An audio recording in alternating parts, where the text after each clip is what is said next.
Thank you for joining me on the Way Up podcast with your host, Geoff Knoll. In this week's episode, I have the pleasure of interviewing Dale Sandy.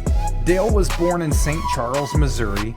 He graduated college from SMSU with a degree in business management with emphasis in production and operations management. Dale is married with 2 adult children and has 2 grandchildren, all living around Springfield, Missouri. He was a founder of Tank Components Industries in the year 2000 and led the company until 2018. These days, Dale is consulting business startups, helping them skip over the trial and error portion of getting their businesses off the ground. The Way Up podcast is sponsored by me. I'm a real estate broker in the state of Missouri, and I believe that this message is worth my investment. Stay tuned to the end.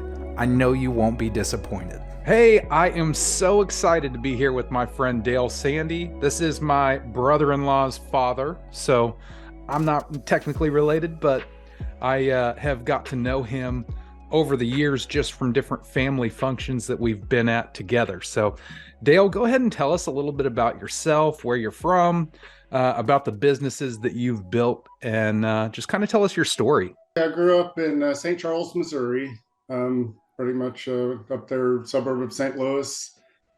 St. Charles was a good of an environment to grow up in as you could possibly ask for.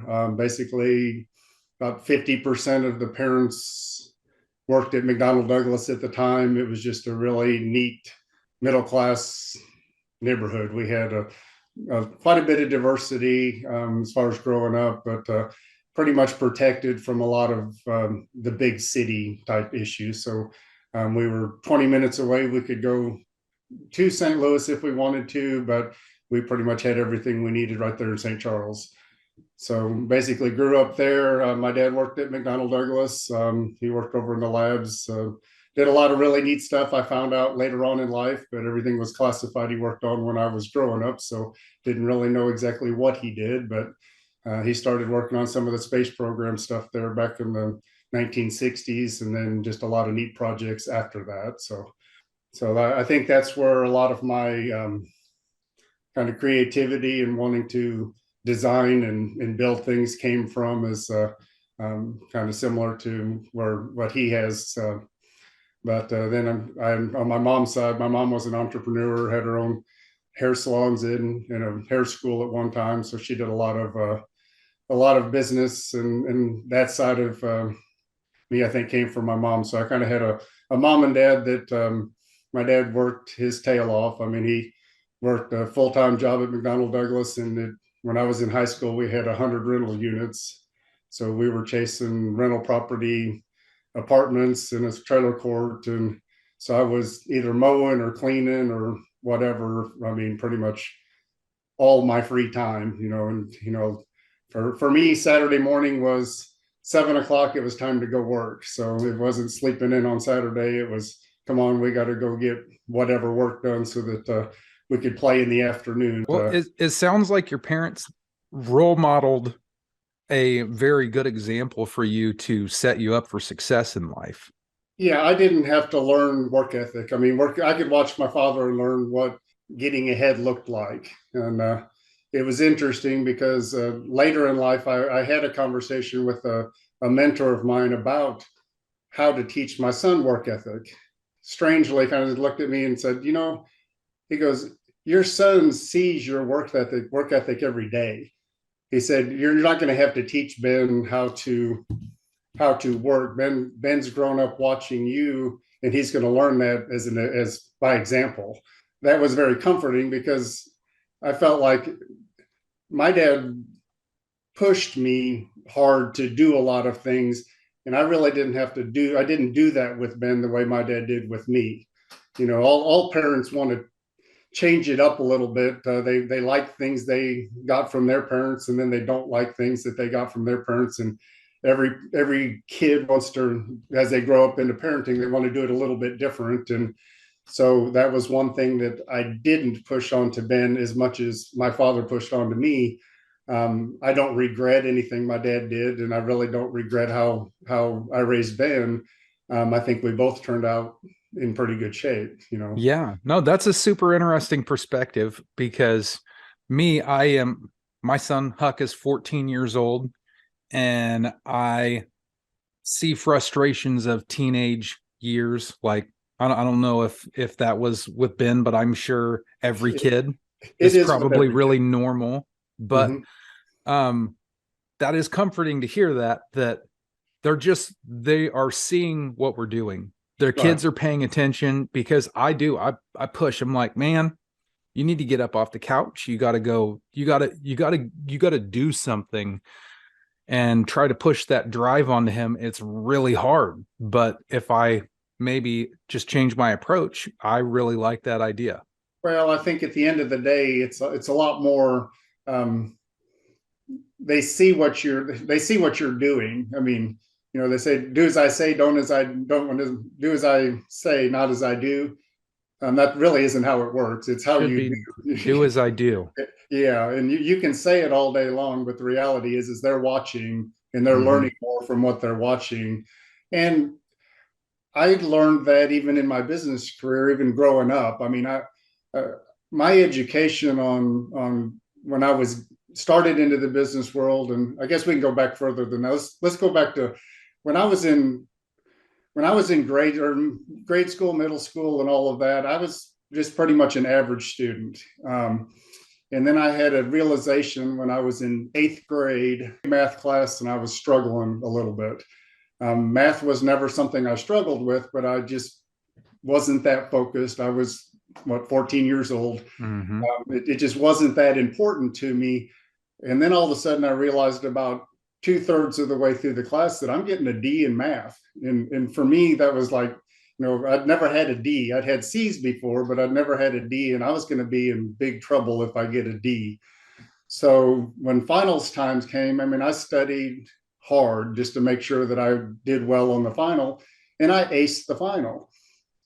And the teacher looks at me after the final and she goes, "Well, there's no way you aced my final." And I'm like, "Well, what do you mean? I studied for it and I aced your final." She's like, "Well, there's no way. You must have cheated. You must have done something because the way you've performed in class, there's no way that you did that."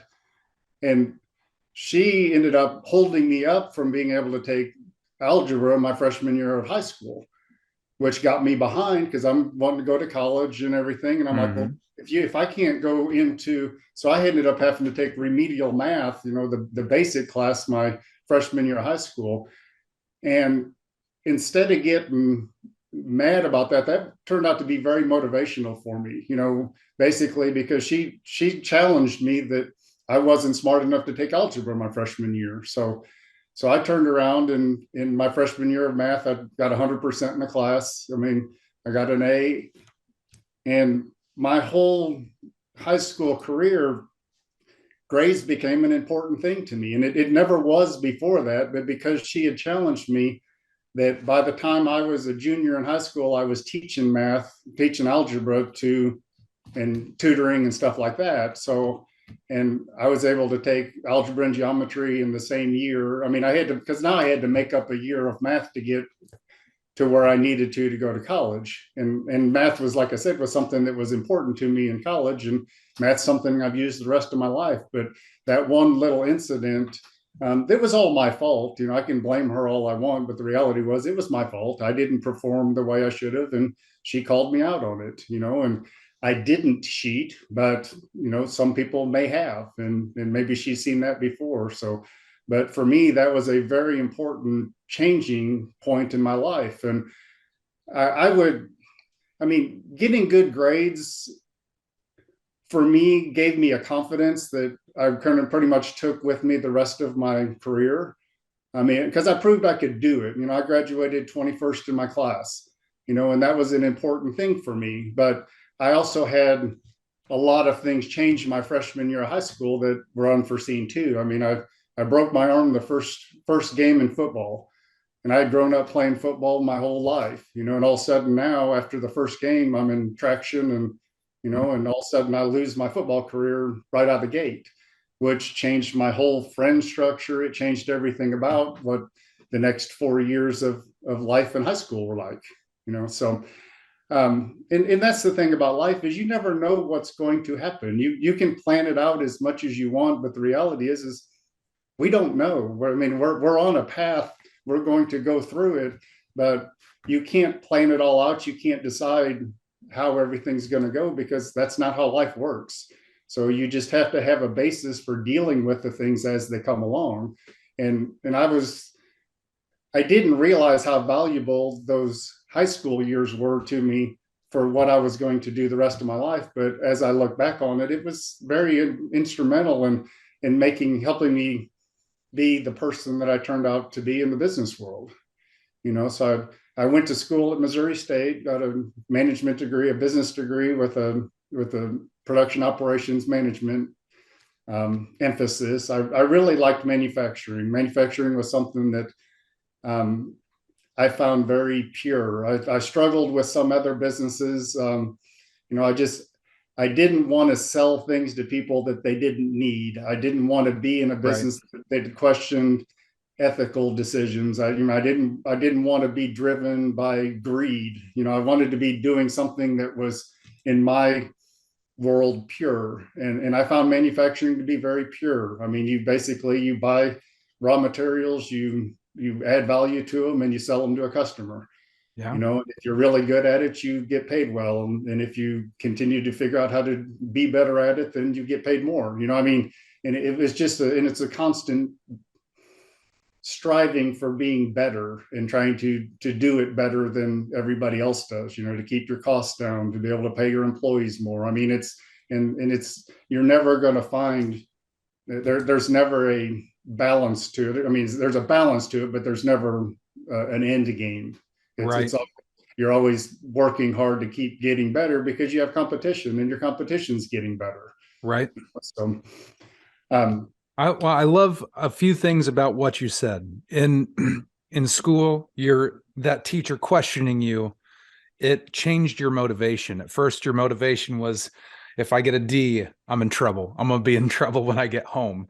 And then she changed it to where your intrinsic value of getting good grades is coming from a different motivation of, I want to prove that I can do this. I'm capable. I saw that I studied my butt off and I can do this. So you put in the effort. And then the other thing that I love, you were pretty much saying roundabout what Mike Tyson said, everybody's got a plan until you get punched in the mouth. Right.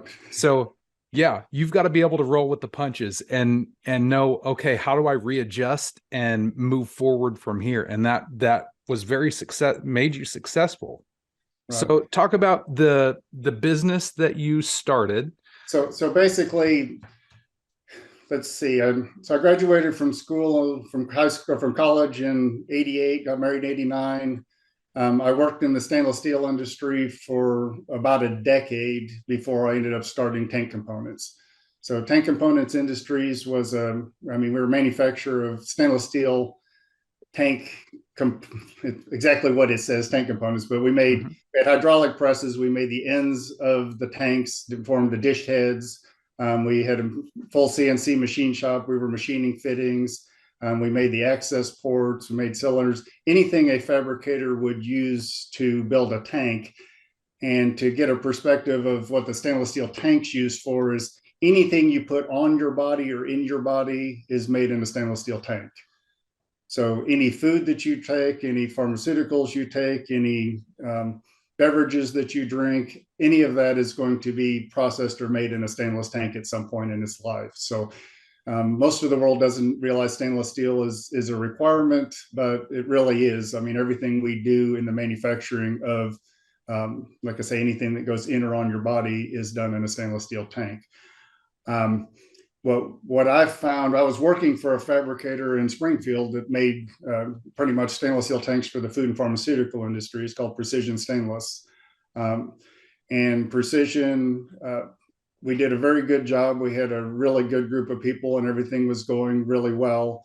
And then one of the owners of the company told me he was kind of getting ready to,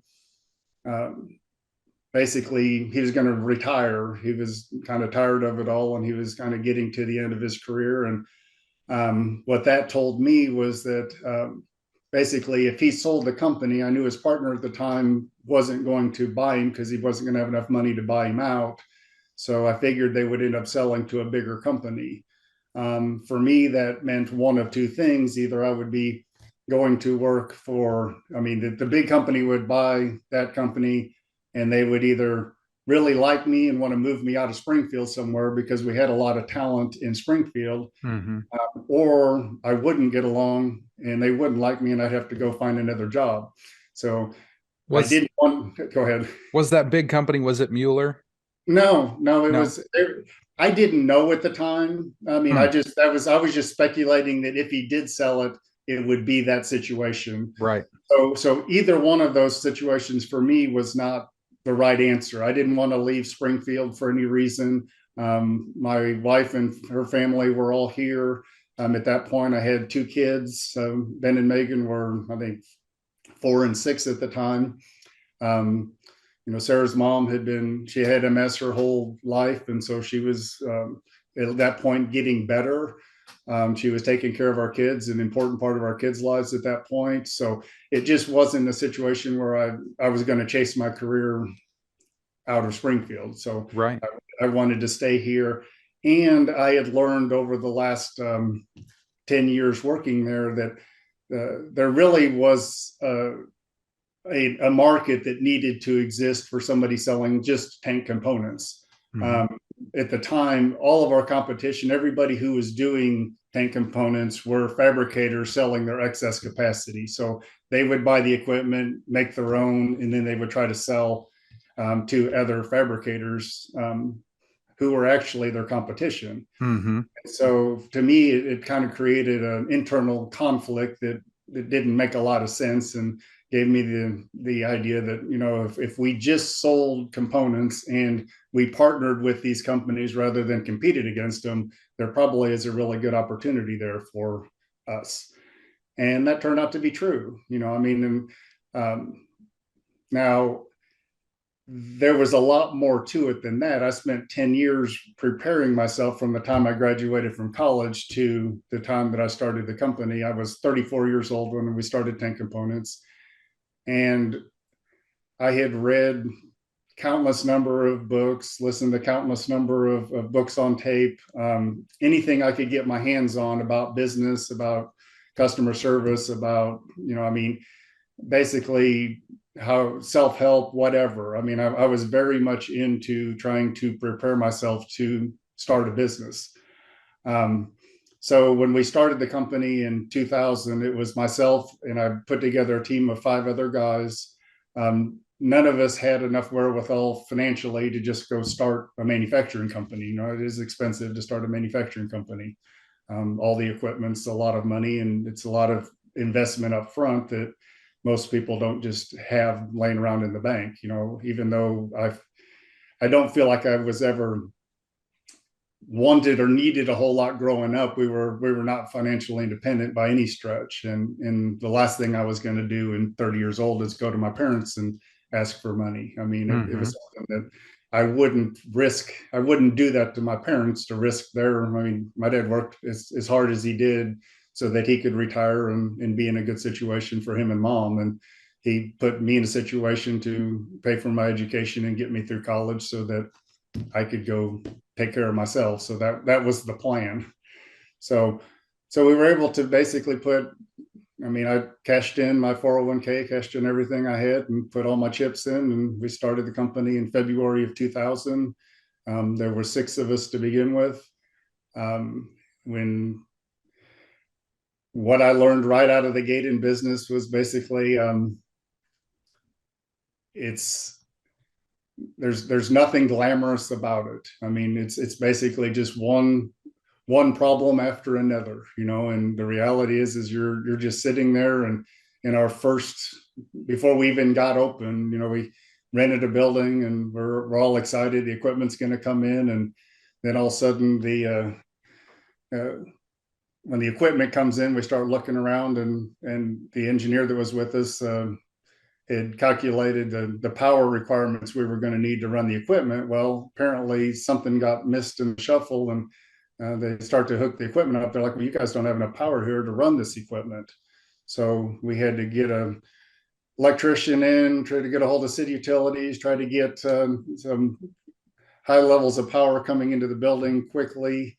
Cost us about $30,000 that we weren't planning on to kind Oh, of get wow. all of this done quickly, because at this point we've got to start producing, because we've got all of these people on the line. We got 6 of us standing around looking at each other with no revenue coming in. So it was very Equipment and people to pay and no right. money. Yeah, you got to get it done. Yeah. So we were able to get that done.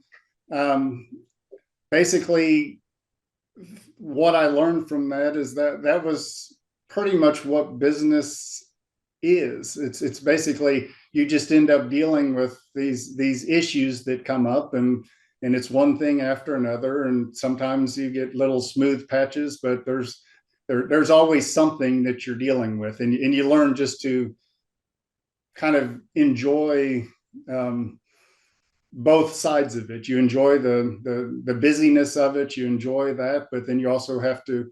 The hardest thing was me to learn to just enjoy the times when it was calm, because when things would calm down, it would make me nervous that, oh no, the sky is falling, where customers aren't going to call back. We're not. And what you have to learn to do when times get calm is you just get other things done. You're sacking up Mm-hmm. all the stuff that needs to be done, and you're just working on the emergencies or the important stuff. And then when things calm down a little bit, it's time to deal with those other issues that you start putting on the side. And so I had to learn really quickly how to do that. And that was that's something I think everybody deals with.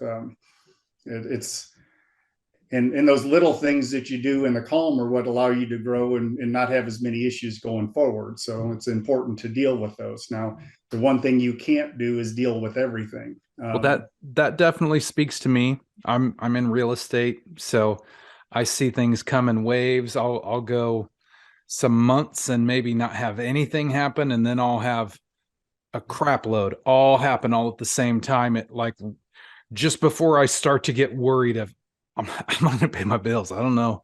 I don't know what the future holds, but fortunately, I feel like God has always been a provider and taking care of us.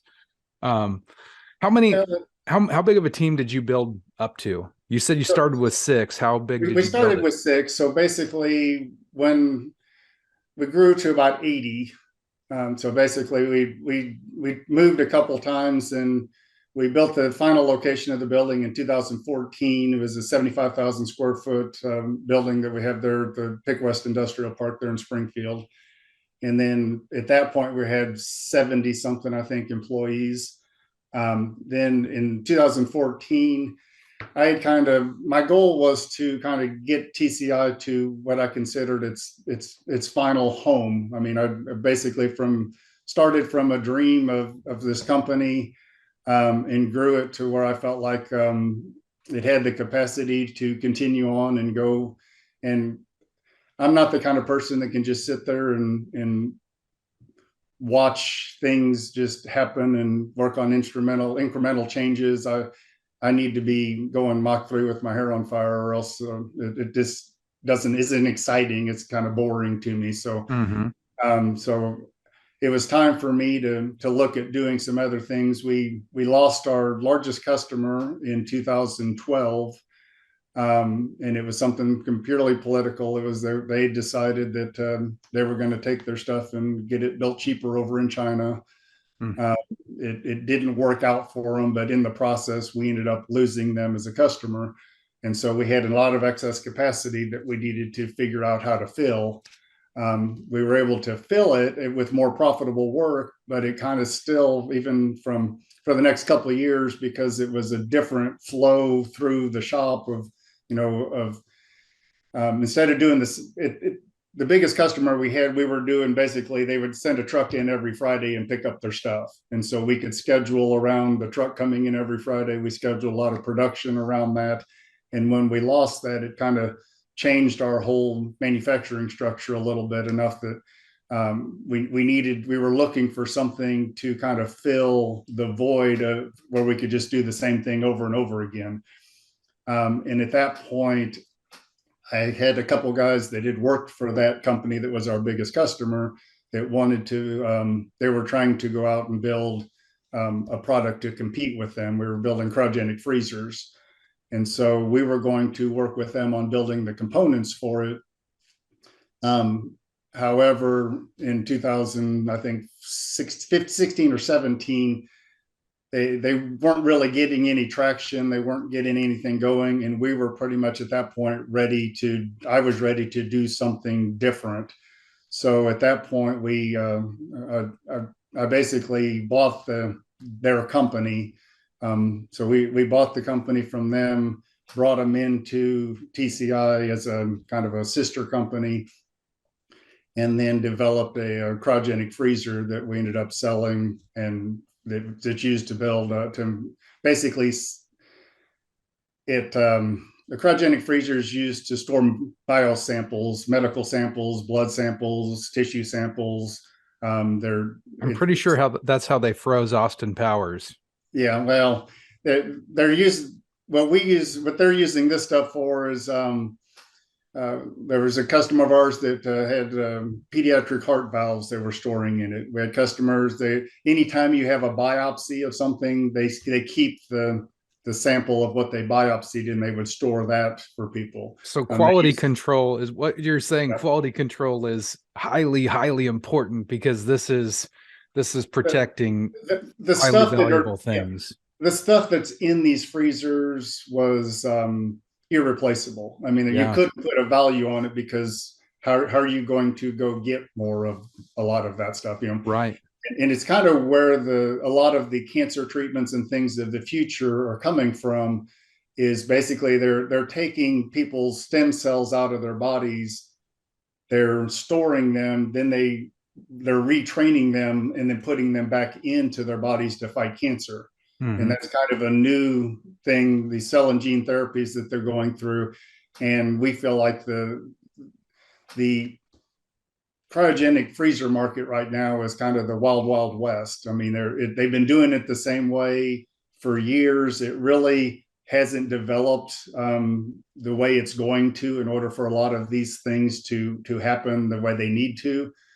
So we were really kind of at the forefront of what was going on. We were able to there was a couple competitors that had been making them for a long time, but we were able to add Bluetooth connectivity to it. We were able to add, where it would send notifications to your phone on what the freezer was doing, if it needed nitrogen, if it was having an alarm or whatever. So it makes me think of these new Samsung refrigerators that has the cameras inside and you can see what's in your fridge from the grocery store.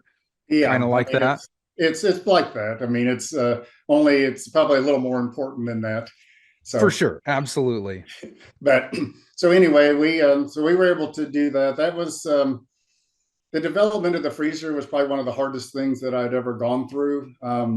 I'd say it was easy, but it was leaving TCI, which was the company I had founded and grew, was a lot more difficult than I thought it was going to be, to step aside and let somebody else take that over and go over and do this other Was it a internal struggle to step away from that, or it was completely internal? Completely internal. Yeah, it was completely internal. It was like not a lot different than when your kids go to college and and end up off on their own. And I mean, it was basically I was letting go. I had to emotionally let go of it and let somebody else giving up control, run it and do it. And yeah.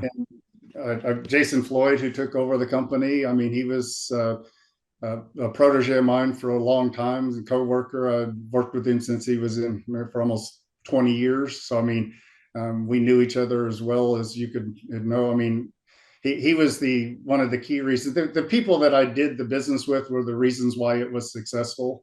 That's really the most important thing you can do, is surround yourself with good people. I mean, it means everything, because when things are good, you want to be with good people, and when things are hard, you want to be with good people. I mean, for sure, there really isn't a room in your life to be with people that aren't helping you achieve what you're wanting to achieve, helping you push you or support you. I mean, anything else, you're just wasting time and energy on. And in this world, you don't have time to waste on on Yeah. that, I've heard a lot of motivational speakers use the OQP, only quality people.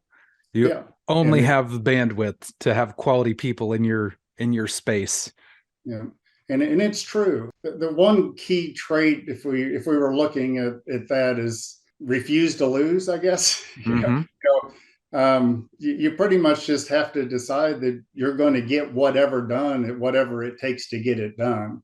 And that's what I've been doing since high school. I mean, since I decided that I needed to be really good in math and get good grades there. And once I learned that I could do that if I would apply myself, then from that point on, just went out and did whatever I needed to do. If I needed to teach myself how to program a computer, then I bought a book and taught myself how to program the computer. I needed a computer program, and I wasn't going to just go hire somebody to do it because I had to explain them how I do it. It was easier for me just to do it myself and learn it. Learn the process. And I really enjoy doing that. And that's something that, even though I was running the company, I'd still done every job pretty much in the company from an administrative standpoint. So when I would bring people in and train them, it was pretty easy because I had done the jobs and I knew what needed to be done.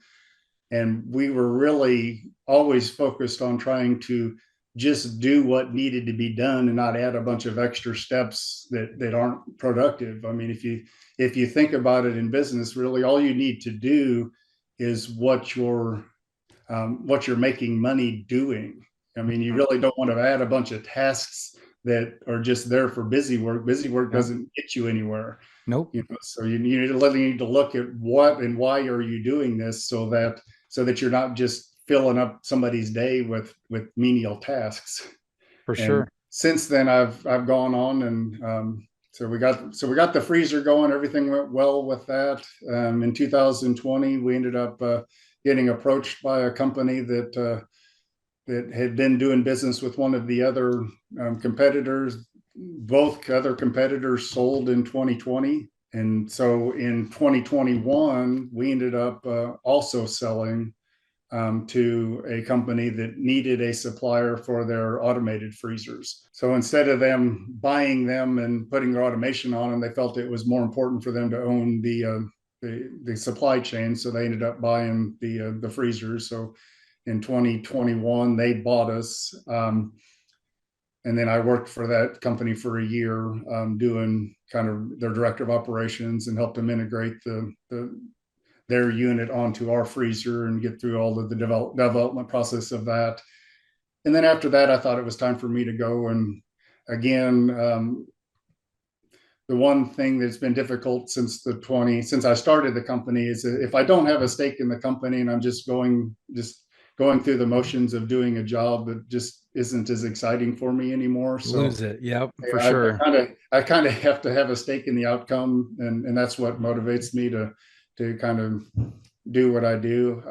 So let me cut you off. We got about 4 minutes left. So I want to ask you, one, what are you working on that's got you excited right now? And two, what is a thought that you can leave us with, or a question for me that will provoke some thought and encourage some forward momentum for the listeners and myself? Right now, what I'm working on is basically trying to get my consulting business going. So I'm doing business consulting now, helping other owners and help other companies deal with issues that I've gone through. And it's been very helpful for me because I always figure that the Lord puts us through all of these strains and struggles and things in life so that we can teach other people and work with other people on them after we go through it. And I figure that as with all the stuff I went through in business, I can give a lot of insight to things that I've gone through and help owners and companies out so that they don't have to experience it the same way I did. So we can kind of maybe cut some corners there. That's